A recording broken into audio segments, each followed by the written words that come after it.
राम राम शेतकरी मंडळींनो, प्रेरणा संदीप एरंडे चॅनलमध्ये आपलं स्वागत आहे. आणि बघा, आमच्याकडं असा पाऊस पडू राहिला आहे. काल बी होत आहे, आज पण आहे. म्हणजे कालपासून असा पावसाला सुरुवात झालेली आहे, आज पण पडू राहिला आहे. पण चांगला असा वाहवानी पाऊस होईना. आपण ज्याला काय म्हणतो, वड्याला नदीला नाल्याला पाणी आलं पाहिजे, वळणं तुंबले पाहिजे. त्याच्यामुळं काय होतं आहे की आपल्या पण विहिरीला पाणी वाढतं आहे का नाही. विहिरीला पाणी पण वाढतं आहे आणि पुढच्या वर्षी म्हणजे आपल्याला उन्हाळ्यापर्यंत पाणी टिकतं आहे. पण आता सगळ्या शेतकऱ्याला हाच धाक आहे की बाबा पाऊस चांगला जोरानं पडला पाहिजे. काही ठिकाणी भरपूर पाऊस चालू आहे. आपण आळंदीचं जला दृश्य बघितलं आहे, तर इंद्रायणीला महापूर आलेला आहे. आज नाशिककडं हाय अलर्ट जारी केलेला आहे. तसं आहे ना मित्रांनो, की तसं आपल्याकडे पाऊस व्हायला काही दिसेना. म्हणजे असंच पडतं आहे. पाणी व्हायचं सुरुवात झालं तर बंद होऊन जातं आहे. आता हे आपल्या गावात आहे. आपण सध्या आता खरं तर आपण ह्या डॅमाला सकाळी शेतात जात असतो. सकाळी शेतातून एक चक्कर मारून नंतर आपले कामधंदे बघत असतो. पण आता पावसामुळं कालपासून जवळपास असं चालू आहे. आमचं गाव आहे, हे गाव दाखवत तुम्हाला. आता हे समोरचं बांधकाम आपलं आहे, चालू होतं आहे. ती दुसरेचं आहे. म्हणजे असं छोटंसं गाव आहे आमचं, पण भरपूर बांधकामं चालू आहे, प्रगतशील आहे, हे का नाही. आता सगळे म्हणजे विशेषतः म्हणजे गावामध्ये मित्रांनो एक पण सर्व्हिसला नाही, कोणत्याही शासनाचे एक पण जॉबला माणूस नाही. पूर्ण शेतीवर अवलंबून गाव आहे. शेतीवर आहे.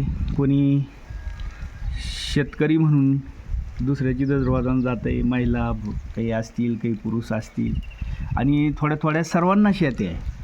म्हणजे कोणाला 2 acre, 2.5 acre, 3 acre, 4 acre, 10 acre अशा पद्धतीनं शेती आहे. तर हे आमचं गावाची खासियत आहे मित्रांनो, की टोटली गाव शेतकरी आहे. बघा, टोटल गाव शेतकरी आहे आमचं. टोटल शेती करतात गावामध्ये, कोणी सर्व्हिसला जॉबला नाही.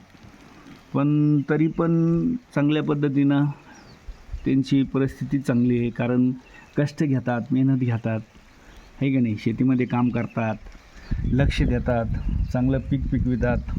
आणि विशेषतः आमच्या गावामध्ये सगळ्यात महत्त्वाची गोष्ट काय आहे की आपण ज्याला म्हणतो ना कॉम्पिटिशन.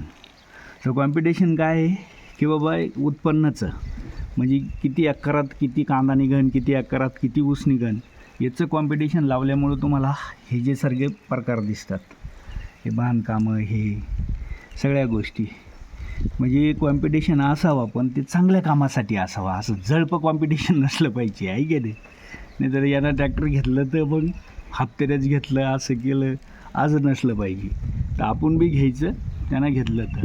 म्हणजे असं आमचं गाव आहे. आता छोटंसं गाव आहे, जवळजवळ 12-13 ट्रॅक्टर आमच्या गावामध्ये आहे. 12-13 का मग 20 ट्रॅक्टर असतील, लहान मोठे धरून.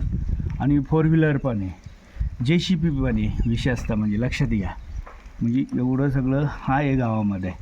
आणि आता एक 4-5 वर्षापूर्वी गावाचं म्हणजे हे असे बांधकामं होऊ राहिले. स्वतःचा विकास सांगतो मी, गावाचा नाही झाला. कारण गाव आमचं ग्रुप ग्रामपंचायतमध्ये आहे, त्याच्यामुळं गावाचा म्हणत असा काही विकास नाही. पण वैयक्तिक स्वतःचा विकास स्वतः कष्ट करून लोक करतात, मजेशीर खातात, ठीक आहे नाही. चला. आणि विशेषतः मित्रांनो, इथं फक्त 2 समाजाचे लोक आहे, धनगर समाज आणि मराठा समाज. पण खूप एकोपानं राहतात, एकमेकास ताटात जेवतात, दुःखभागात सहभागी होतात. असं आमचं गाव आहे. आणि गावाचं मंदिर पण आहे, पण आता तुम्हाला दाखवलं असतं. आता पाऊस आहे. चला, भेटू पुढच्या व्हिडिओमध्ये. व्हिडिओ आवडला आहे व्हिडिओला सबस्क्राईबर करा, लाईक करा, आणि जास्तीत जास्त व्हिडिओ शेअर करा. चला, जय जवान, जय किसान, जय महाराष्ट्र.